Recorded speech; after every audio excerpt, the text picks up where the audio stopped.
මොකෝ දෙන්න බෑ කි. මොකෝ උනේ? ලේසිද? ඈ? කියන්නකො ළමයෝ. ලේසිද විභාගේ? අමාරු නෑ. අමාරු නෑ කියන්නේ ලේසිද කි? ලේසිත් නෑ. නියාගේ මේ විකාර යන් ගෙදර. මේ අනේ ඔය ටීවී එක බලන්න නැතුව මේකට එන්නකො ළමයෝ. මොකක්වත් කිව්වේ නෑ. දැන් ලේසිද අමාරුයිද මොකක්ද කියලා කියන්නකො. මේ පොත් වලින් ආවද? ඔයාට දැන් මම අර පැවරුම් කරේ පේපර් කරේ මේ ටිකෙන් ආවද පරිසරේ? අනේ මේ පරිසරේ නෙමෙයි මේ ඉංග්‍රීසිනේ. මේකෙන් ආවද? මතික නෑ අනේ ආවා. නෑ කියන්නේ ළමයි ආවද නැද්ද කියලා කියන්නකො. මේකයි මොනවා හරි ආවද කියලා පොඩ්ඩක් බලලා කියන්නකො.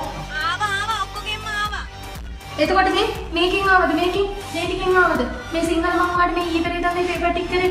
මේකෙන් එනවා කියලා අනිවාර්යෙන් කිව්වා සර්. ටීචර්ට සර් කිව්වා මේකෙන් අනිවාර්යෙන් එනවා එක ප්‍රශ්නයක් හරි කියලා බලලා කියන්නකො ආවද කියලා මේකෙන්. ආවද?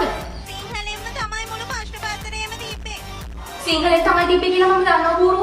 මේකෙන් ආවද කියලා කියන්න. ආවද මේකෙන්? නෑ සුදු පාට පේපර් එකකින් ආවේ ඔය කහ පාට එකක් නේ.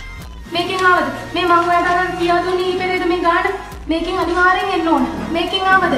ගණන් ආවේ නෑ තනි රූල් කොලවල ලියන්න දුන්නේ කොට රූල් වල නෙවෙයි ඒ හින්දා ගණන් ආවේ නෑ. හෙලෝ ශානිකා. මේ මොකෝ උනේ? දුවට ලේසිද කෙල්ලට?